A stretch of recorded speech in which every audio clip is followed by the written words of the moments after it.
Welcome to this explainer. Today, we're going to unpack a truly fascinating puzzle from the weekly Torah portion, Parashat Re'eh. We are going on a journey that takes us from the strict physical boundaries of ancient altars all the way down to the nitty-gritty of modern human interactions.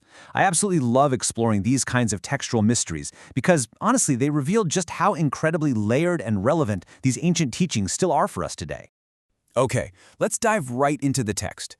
In Deuteronomy chapter 12, we first get this very clear, plain text directive regarding pagan idols. It says, "And you shall tear down their altars, smash their sacred pillars, burn their Asherah trees in fire, and obliterate their name from that place."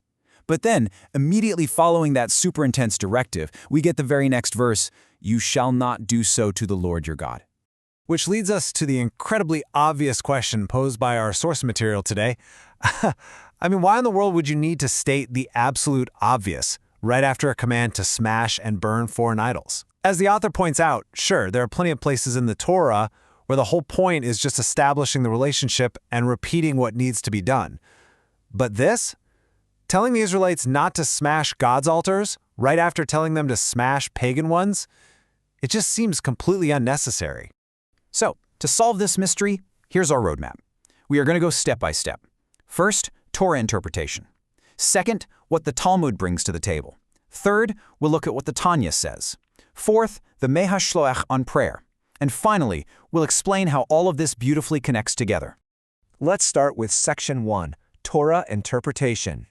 Right off the bat, there's a fascinating contrast between two of the absolute greatest commentators here. Rashi sees a strict boundary against erasure. He explains you shall not do so as a literal prohibition against erasing the name of God or dismantling even a single stone from the altar or the courtyard. But Ramban, also known as Nachmanides, approaches this a bit differently. Addressing why the verse might seem unclear, Ramban views it not just as a negative prohibition, but as an elucidation to actively give honor. So instead of just, hey, don't destroy, it means you must actively seek out his altar, bring offerings, and honor his name.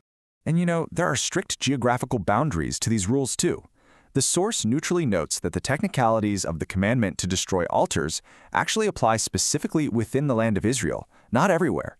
It even points out how these ancient rules can intersect with modern geopolitical events. For example, it references instances where news sites supported soldiers destroying statues in Lebanon. Well, according to the strict boundaries of the text, the source notes this was technically out of line with the geographical limits of the commandment. We also see the Alshich's interpretation here, which is pretty straightforward. Simply do not learn from how other nations perform their worship or how they behave.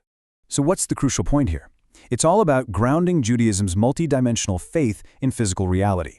Look, God is infinite and transcendent, absolutely. But Judaism also demands physical dimensions, like the system of ancient animal sacrifices or the blue thread of the tzitzit. The command, "You shall not do so to me," is a major warning against erasing God completely by erasing the practical, earthly dimensions of faith. You literally can't just turn faith into something purely theoretical and abstract, where you just say, yeah, I believe in my heart, without any actual physical action to back it up. Moving right along to Section 2, the Talmudic perspective. Now, the Talmud in Tractate Chullin, page 94a, takes this idea of physical grounding in a wildly unexpected direction. It completely shifts the focus. It takes this big, lofty concept of what not to do to God and turns it into a strict set of rules about what not to do to other people. It introduces a heavy focus on the prohibition of Gnevat Da'at. This literally translates to stealing the mind, but effectively it means deception, misleading behavior, and creating false impressions towards others. The Talmud lists some very practical, everyday rules that really bring this prohibition to life. For example, false invitations. You shouldn't repeatedly badger a friend to dine with you when you already know for a fact they can't or won't come, just so you look generous. Or empty gestures, like offering an empty flask of oil just to appear honorable. It warns against fake hospitality, like, say, opening a wine barrel in front of a guest to make them think you opened it freshly just for them, when in reality you'd already sold it to a merchant anyway. And of course, deceptive commerce, like selling non-kosher meat to someone by presenting it as kosher. The Talmud notes these actions aren't just technical fouls, they cause profound embarrassment and tangible real-world harm. Or, as the author of our source material so humorously translates this dense Talmudic passage into modern slang, essentially don't be a troll and don't be a jerk. Treat people with genuine, transparent respect. That is what it actually means to not do so to God. It means not treating his creations with deception. Which brings us to Section 3. Truth in the Tanya. Okay, now we pivot back to the transcendent with the Tanya, which is a foundational text of Hasidic philosophy. The author of the Tanya, the Alter Rebbe, hybridizes these concepts of divine commands and human action. He looks at a verse from Proverbs 11:18, which says, "He who sows righteousness receives a reward of truth." He explains that the ultimate reward for sowing charity and righteousness down here in this physical world is actually receiving the divine attribute of truth. And this brilliantly illustrates a core philosophical point in the text. Truth, with a capital T, isn't something we generate entirely on our own down here. It's a divine attribute. It comes from above. Everything is dictated and bestowed from a higher, transcendent realm, acting basically as a response to our physical righteousness. All right, Section 4, Mei HaShiloach on prayer. The Mei HaShiloach teaches something incredibly profound here.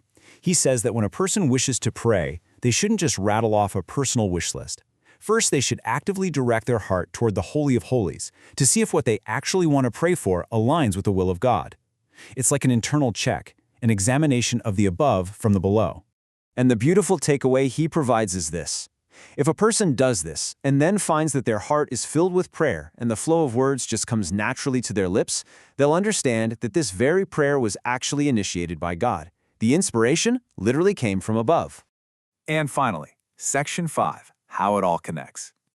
So, we have collected all 4 of our puzzle pieces: literal altar boundaries, Talmudic rules against deception, divine truths from the Tanya, and guided prayer from the Mei HaShiloach. How does it all connect? Through a beautifully interwoven cycle of reality. Step 1. As we saw in the Tanya and Mei HaShiloach, the above gives to the below. Truth and inspiration come from God. Step 2. The below examines the above. We direct our hearts to align with that divine will. And step 3, which is our ultimate anchor today, the spiritual absolutely requires the practical. The below understands that engaging with the above means we do not erase the practical dimensions of our world. You see, you cannot just claim a purely abstract faith. Not erasing God literally means not erasing the practical, physical dimensions of the world He created. Yes, it means engaging in the physical mechanics of worship, like the ancient sacrifices or the altar, but it also translates directly into basic human decency. Erasing God's altar is spiritually equivalent to using deception in commerce or faking hospitality. You simply cannot separate the abstract concepts of God, truth, and prayer from the practical realities of interpersonal rules. Ultimately, the source reminds us that God is not a chilba. Now, if you don't know, chilba is an Israeli slang term, derived from Arabic, used to describe a toxic ex or an arch-frenemy who's just holding a bitter personal grudge. God isn't traumatized by unstable relationships, just waiting to strike us down over some petty slight. Rather, God is providing us with stable, grounded rules to help us navigate the absolute chaos of this universe. By giving us strict physical boundaries and commanding honest, transparent relationships with our fellow human beings, we are given a roadmap for stability. So, as you reflect on these brilliantly layered texts, from ancient altar stones to modern hospitality, I want to leave you with this final thought to ponder. Ask yourself, are you keeping your spirituality purely theoretical, abstract, and up in the clouds? Or are you actively manifesting it right down here on Earth in the practical, everyday ways that you treat others? Thanks so much for joining me on this explainer, and I really hope this sparks some incredible insights for your week.